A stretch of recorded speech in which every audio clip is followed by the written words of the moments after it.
So বন্ধুরা, আজকের ভিডিওটা এখানে বানাইতেছি যে তোমাদের আইডিয়া হওয়ার জন্য যে আমরা 5-6 দিনে কি কাজ করছি।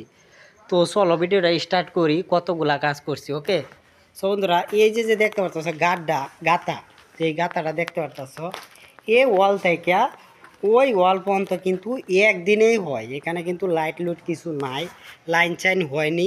তো নতুন বিল্ডিংটা, তো এটা একটা বার হইব। তো আমরা এতগুলা মাটি কিন্তু এখান থেকে উড়াইছি মাত্র 2 জন মানুষ, 3 দিন, তারপরে আরও 2 জন যুক্ত করিয়া আমরা কিন্তু এই 5 দিনে এতটুকু কাজ করছি। তো ড্রেনটা দেখতে পারতেছো কতটুকু গহীন।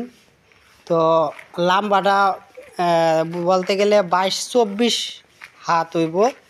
তো দেখতে পারতেছো এই অতগুলা মাটি কিন্তু আমরা নিজে উঠাইছি এখান থেকে। তো দেখতেই পারতাছো আমি সব ঘুরায় ঘুরায় দেখাই।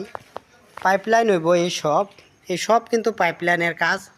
তো বহু মানুষ আছে নতুন জানো না, তো এই ভিডিওটা দেখলে তোমরা কিন্তু গম পাইবা যে আইডিয়া হইব যে আসলতে পাইপের কাজ করতে গেলে কতটুক গাতা করতে হয় আর কিভাবে হয়, কীরকম হয়। তো এই গাতাগুলা দেখলে তোমরা গম পাইবা। দেখতে পাচ্ছ সিধা সিধা করে এইগুলা গাতা আমরা কিন্তু নিজে নিজে করছি।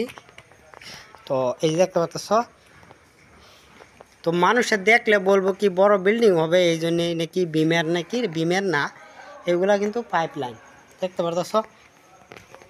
সো বন্ধুরা, এই ছিল আমাদের ভিডিও।